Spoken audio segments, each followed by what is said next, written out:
Hey everybody and welcome back. I am Eric for President, and you know the drill, your one-stop shop for 5 VR stories you missed over the past couple of days. And I am just hungover from Half Life info in a good way, but we have a lot to talk about today. We're going to be talking about 2 Oculus Quest games, or 2 VR game releases that released this week. We'll talk about the Oculus Link a little bit more, a problem that's coming up with some people that you'll want to know about, how to fix it so it prevents it from happening to you, along with another cable recommendation that I've tested out that I think is very good. And a game called Half Life VR did come out, and we need to talk about the good and the bad that came about it. Now, I live in a VR bubble. I talk with a lot of VR users, have similar thoughts that I do, but I'm interested to hear what you think about a couple of these stories specifically, and I'll ask the questions directly to you guys. But I'm really gonna be going through the comments of this video because I need to hear how the larger picture sees it, not just the little bubble I live in. Today is also the 200th video of this channel, so that's pretty cool, but I'll leave it at this. Remember the 21st of November, the day Half-Life VR was announced. I'm an idiot. Let's get to the VR news. Cheers.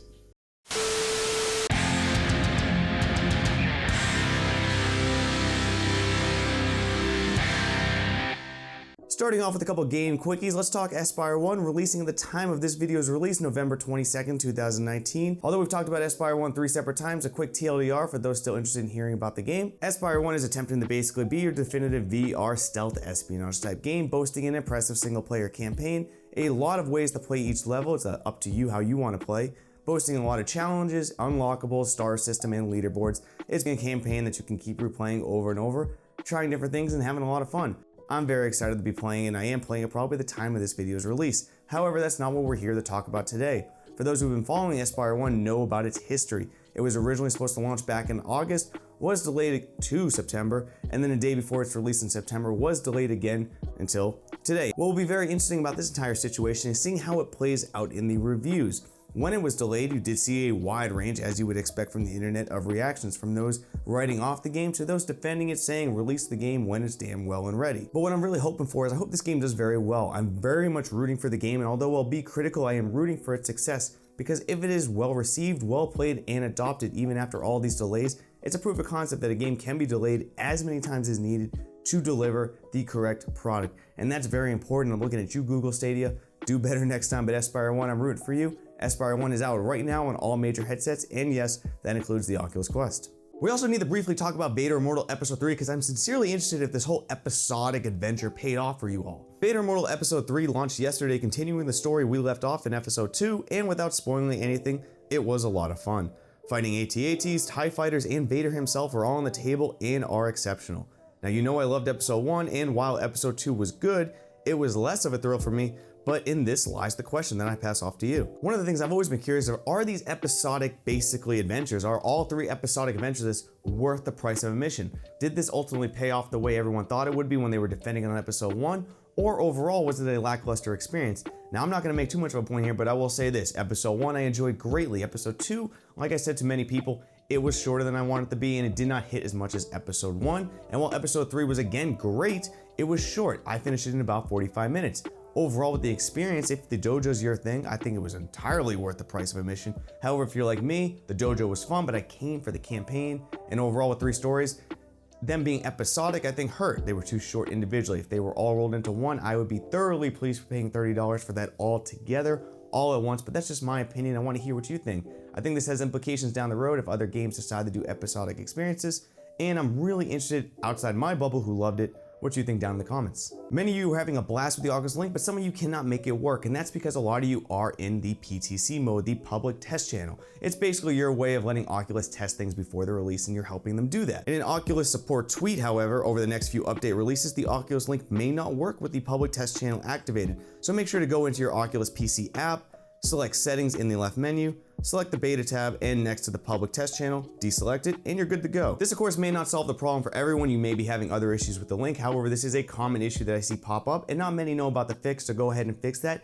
and you may have better luck with your Oculus Link. And for an Oculus Link cable, I do have a suggestion. I do want everyone to know this is a sponsored post. I was given this by a subscriber of the channel to test it Monday, Tuesday, and Wednesday, making sure to give it the rounds before I gave it my seal of approval. But however, this is a great link to use. The Party Link 3-meter USB-C to USB-C cable worked well, had borderline 0 latency for me, and shuttering very minimal. Now the Link does come with a USB A to C adapter, and if you follow Mike from Virtual Reality Oasis, who basically I think looks like my dad, Well, he did have a problem with the adapter and had to use a virtual link to make it work. I myself did use the adapter in a standard USB 3 port on my PC and it worked flawlessly. So results can vary. My first-hand experience, I had no problem using the adapter. Mike did have problem, so keep that in mind when making your decisions on this purchase. Link for this will be in the description. It is not an affiliate link. I will make no money on that purchase. However, it is out of stock at this time. By the time this video goes up or a couple days after, stock should be back, so go take a look. So November 21st may be the announcement of Half-Life VR, but November 22nd will be National Half-Life Hangover Day because the hype has... I'm overhyped and I'm coming down from it, similar to when the Oculus Quest launched.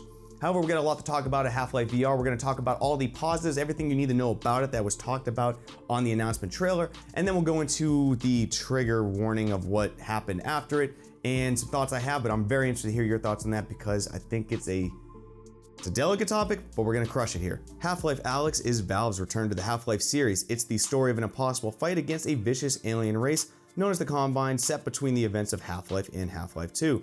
Playing as Alyx Vance, you are humanity's only chance for survival. Now, over the past couple days, we've learned a lot about this title. I'm going to give the bare bone facts that you need to know so far, and of course, we're going to be revisiting this game many times until its launch. Half-Life VR is going to be available on almost every single headset, and that includes the Vive, the Valve Index, Windows Mixed Reality, the Rift S, and the Oculus Quest when using the Link, which is just amazing. So even Oculus Quest users who have a dedicated VR PC can play Half-Life VR. It is, of course, going to be a full-length campaign, not just a 1-hour tutorial, and there are reports that some people have played up to 15 hours. That is pretty awesome in itself, and it will launch in March 2020 at $59.99. For those who own a Valve Index by the end of the year and or Valve Index controllers, you will get the game for free along with a lot of bonuses that come with the game. Although available on all the headsets we just spoke about, it does need to be noted that those with Valve Index controllers will have in-game interactions that are not available to everyone else, so Valve Index controller owners have some special opportunities to do things in games that other controllers and headsets will not have. Now, the biggest positive to all this, the thing that matters the most, I think, about this game in a positive way,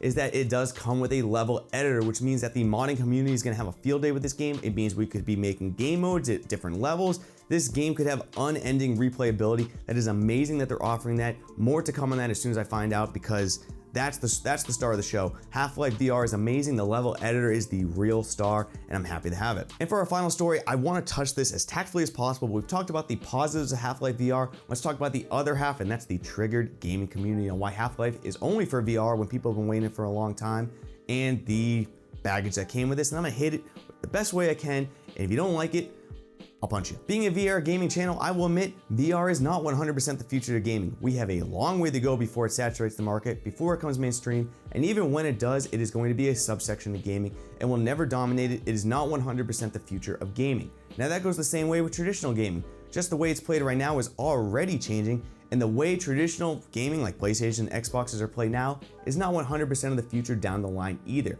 What both these do though is they both benefit off each other. Both traditional gaming as well as VR gaming play off each other and benefit each other.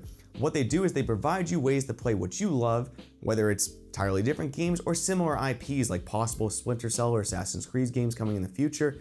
Games like Half-Life right now, they provide an avenue where you as the user can experience the games that you love traditionally and in VR. It gives you new ways to experience what you love, and that's what matters most. If you can't accept the fact that VR gaming and traditional gaming are basically just two sides of the same coin that allow you to experience what you love in two different ways, you're part of the problem and you need to get with it. Sorry, I'm just gonna say it that way. But what I will say about Half-Life VR and why it's the #1 most important VR game to ever hit the system is that at this point in time, more people want to play Half-Life VR than own VR headsets. A whole new community of people who wanted Half-Life for their entire life now want it, and they outnumber current VR users, and that's amazing. It's a blessing, and I'm very interested to see how this plays out. But that's my rant on this whole trigger culture. Come on, gaming community, we're all in this together. If you did enjoy this video, guys, please leave a like to support it. Make sure to hit that subscribe button and the bell to never miss an upload. Join the spaceship on Patreon. Thank you for all the new members in it. Your support drives the channel and allows us to give more things like more headsets out in the future.